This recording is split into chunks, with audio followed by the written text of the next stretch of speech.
नमस्कार, बहुत स्वागत है आप सभी का। मैं हूं आपके साथ नैना यादव, लेकर हाजिर हूं हमारा खास शो पूछता है इंडिया। और पाकिस्तान में किस तरह से भारत के खिलाफ साजिश रची जा रही है, एक बार फिर से इसका बड़ा खुलासा हुआ है। एक ऐसा षड्यंत्र जिसमें पाकिस्तान की सत्ता में बैठकें हुई, बैठक में कई हुक्मरान शामिल हुए और खबर यह है कि पाकिस्तान के फैसलाबाद में लश्कर-ए-तैयबा का सीनियर कमांडर बैठक करता है और उस बैठक में कई और भी लोगों की मौजूदगी दर्ज रहती है। कौन कौन है वो मैं आगे आपको बताऊंगी, लेकिन समझिए ये जो बैठक हुई लश्कर-ए-तैयबा के कमांडर की, ये बैठक मुनीर के सीडीएफ बनने के कुछ ही हफ्तों के बाद में हुई। अब माना जा रहा है कि इस बैठक में आतंकियों की रणनीति पर चर्चा की गई और रणनीति किस तरह की होगी। आशंका है कि यहां पर भारत के खिलाफ साजिश हुई जिस पर चर्चा की गई है। अब ये बैठक बताती है कि पाकिस्तान में आतंकी कितने स्वतंत्र हैं। उन्हें सेना पुलिस का कोई डर तो वैसे भी नहीं है, क्योंकि कमांड पूरी तरह से सेना के हाथ में है और सेना के ही इशारे पर ये मुलाकातें, ये बैठकें होती हैं, साजिशें रची जाती हैं। लेकिन ऐसा हो भी क्यों ना, जब पाकिस्तान का सीडीएफ खुद ही कट्टरपंथी हो तो सेना आतंकियों का साथ क्यों ना दे। हालांकि पहला मौका नहीं है जब पाकिस्तान में आतंकियों की बैठक की तस्वीरें सामने आई। इससे पहले भी हमने देखा है कि किस तरह से बैठकें हुई, बैठकों का एक बड़ा जमावड़ा नजर आया। और ये जो आप तस्वीर देख रहे हैं, ये जो वीडियो आप देख रहे हैं, ये बताया जा रहा है कि पाकिस्तान के फैसलाबाद का ये वीडियो है जहां पर बैठक हुई लश्कर-ए-तैयबा के कमांडर की, उनके साथ में मौजूद कई और भी लोग। अब पाकिस्तान अधिकृत कश्मीर यानी कि पीओके में आतंकियों की बैठक की तस्वीरें सामने आई थी, जिसमें जैश और लश्कर के टॉप कमांडर शामिल हुए थे। कोटली इलाके में हुई उस बैठक में लश्कर कमांडर अब्दुल रऊफ और रिजवान हनीफ भी शामिल हुए। इसके अलावा बहावलपुर में भी लश्कर-ए-तैयबा जैश के आतंकियों की बैठक हुई और बैठक में महिला जिहादी भी शामिल हुई थी। वही महिला जिहादी जिन्हें भारत के खिलाफ तैयार किया जा रहा है फिदायीन के रूप में, ऐसे हथियार के रूप में जो बहुत घातक होंगे। और अब तक पाकिस्तान में आतंकियों की बैठकें की तस्वीर जो है वो सामने आती रही, वो तस्वीर भी आपके सामने। अब देखिए पाक आर्मी और आतंकी कितने करीब हैं, इसके बारे में भी आइए मैं आपको बताती हूँ। और ये जो आप तस्वीर देख रहे हैं, दरअसल ये पीओके की तस्वीर है। यहाँ पर जब एक आतंकी पहुंचता है तो उसका कैसे हार फूलों के स्वाद में स्वागत किया जाता है, ये उसकी वानगी है।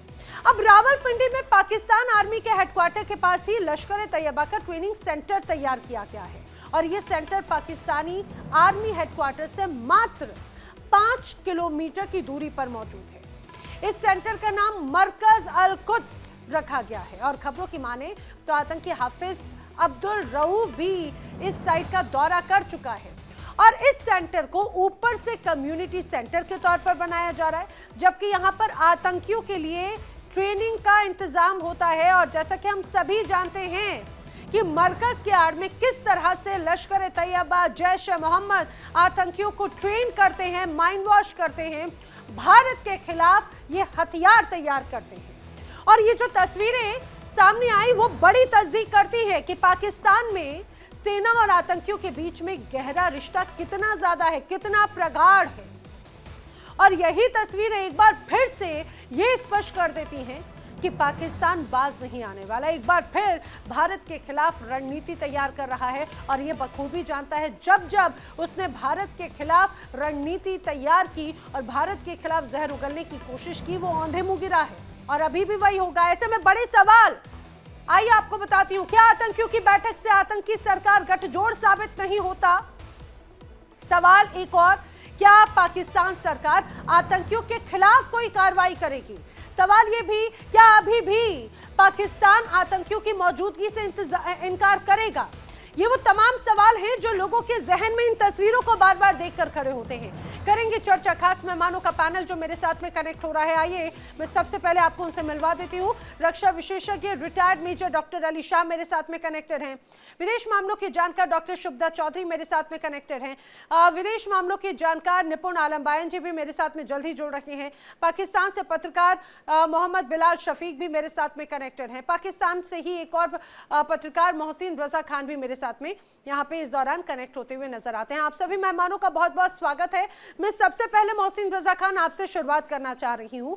आप लंबे वक्त से पाकिस्तान और वहां की तमाम स्थितियों को समझते रहे हैं, उन पर रिपोर्ट आप बनाते रहे हैं, और आपके एक्सपीरियंस को ध्यान में रखते हुए जरा मुझे जरूर समझाने की कोशिश कीजिएगा।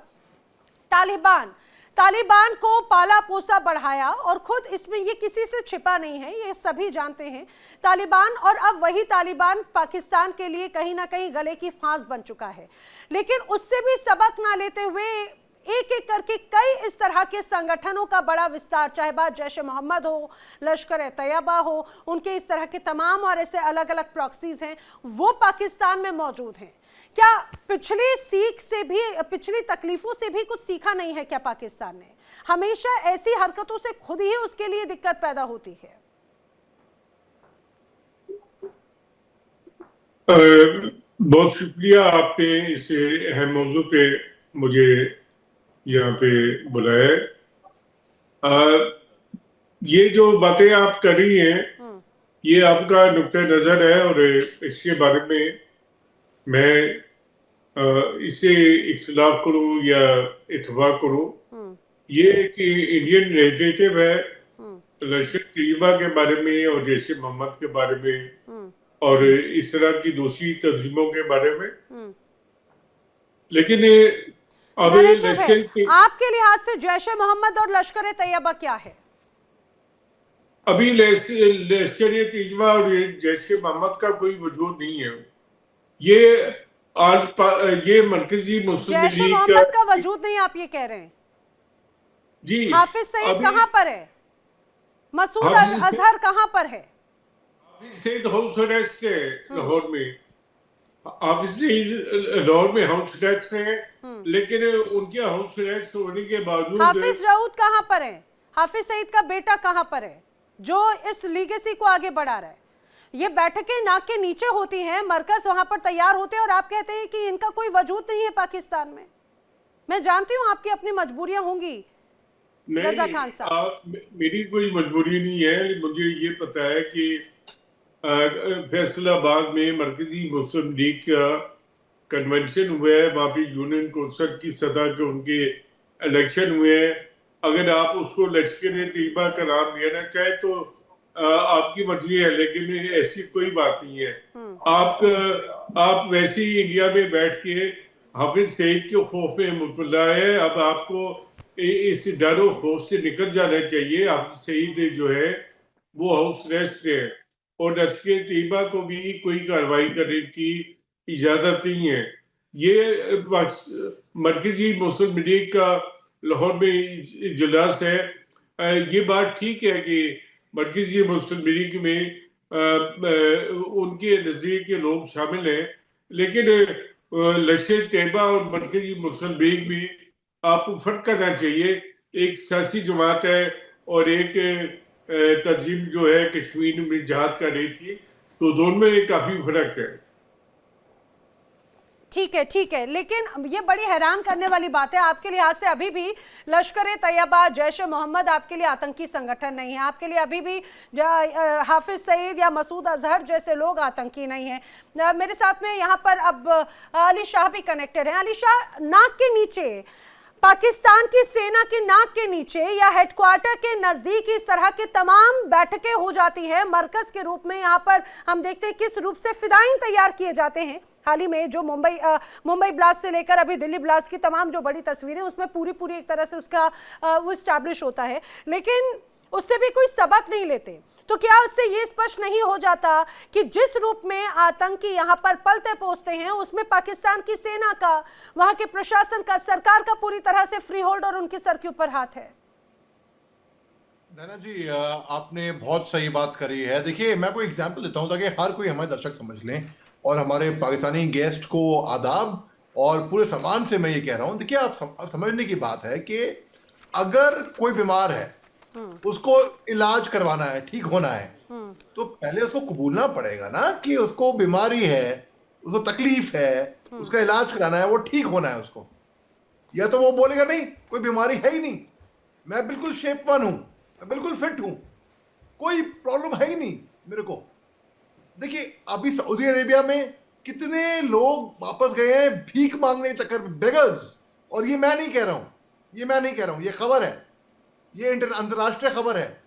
अगर शर्म मैं समझ सकता हूँ कि आपको शर्म आ रही होगी, शायद ये तो बेशर्म तो नहीं होंगे बिल्कुल। तो पाकिस्तान ने बेगर्स को वापस भेजा है।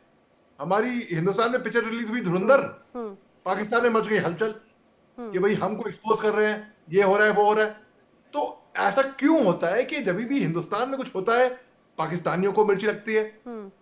आप पहलगाम अटैक में पाकिस्तान एक्सपोज हो चुका है, पाकिस्तान का एंगल निकल कर आया है, और पाकिस्तान उल्टा बोलता है कि हिंदुस्तान इंडस वैली की जो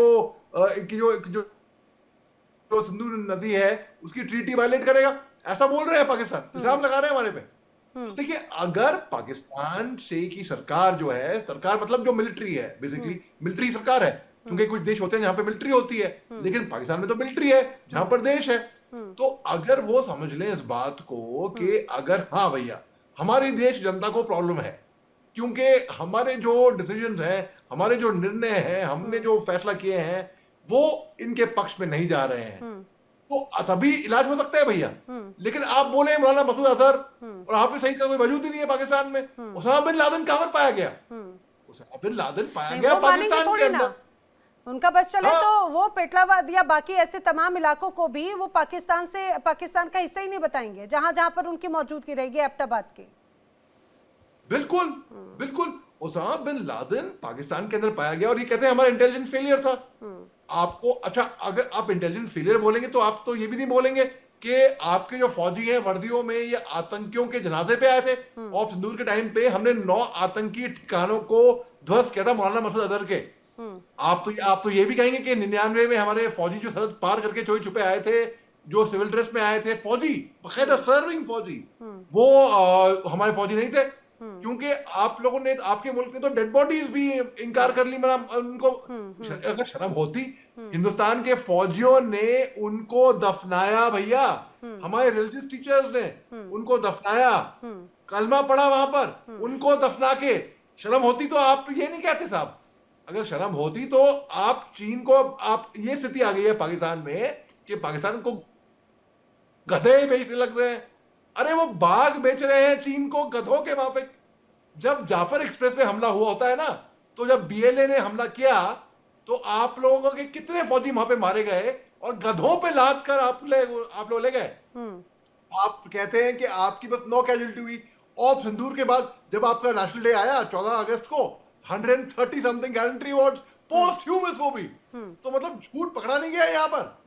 आपने पहले झूठ बोले, देखिए एक झूठ को छुपाने से ना 100 झूठ, 1000 झूठ बोलने पड़ते हैं फिर।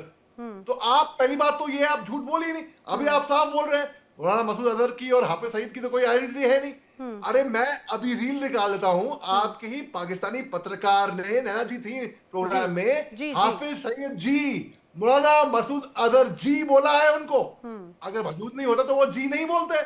और आप तो साहब कह रहे हैं कि या तो आपको खबर नहीं है, या तो आप झूठ बोल रहे हैं, या तो आपको खबर नहीं है। ठीक है, उन्हें खबर नहीं है, लेकिन मुझे लगता है कि शायद बिलाल शफीक को खबर होगी। मोहम्मद बिलाल शफीक का रुख कर लेती हूँ। मोहम्मद बिलाल शफीक, आपसे सबसे पहले तो यही जानना चाहूंगी, हाफिज सईद हैं या खुदा हाफिज हो चुके हैं अब पाकिस्तान में? अच्छा, अब आपने मुझसे पूछा तो मेरा जवाब सुनिएगा और बीच में टोकिएगा मत, जो आपको यूजुअली आदत है। बात ये है, मैं बिल्कुल हाफिज सईद को जानता हूँ। ये मेरे हाथ में ना, ये देखें, एक कंपनी की बोतल है, गोरमे की बोतल है।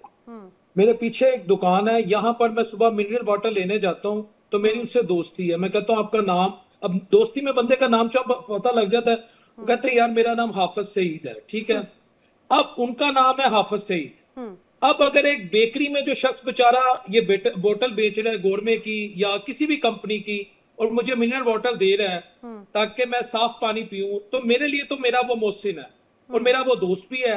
अब मुझे समझ नहीं आ रही है कौन सा बॉलीवुड का कैरेक्टर है, या आप यहाँ किन लोगों को बिठा देती हैं। मतलब मैं समझ गई कि अब तो हाफिज सईद की इतनी भी हैसियत नहीं है।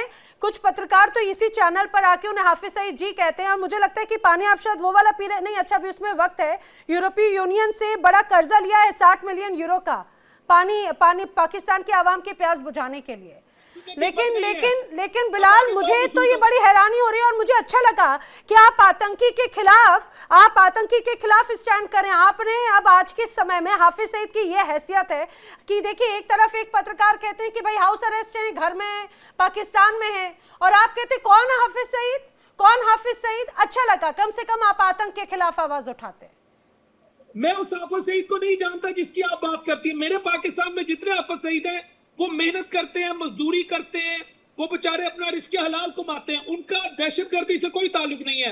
अगर कोई पाकिस्तान में पीने पिलाने वाला कोई सो कॉल्ड सेकुलर या सो कॉल्ड गोरों से आप लोगों से मुतासर है कि हाफिज सईद जो आपके फिल्मों का है वो इधर रहता है, वो फिर वो जानता है। मैं जिस हाफिज सईद को जानता हूँ वो तो बेचारे मेहनत मजदूरी, पढ़े लिखे शरीफ लोग हैं, उनको पता ही नहीं है दहशतगर्दी कैसे कहते किसे। दूसरा आपने कहा मसूद अजहर, जिस मसूद अजहर को मैं जानता हूँ ना, वो डिप्टी चीफ लाइब्रेरियन है।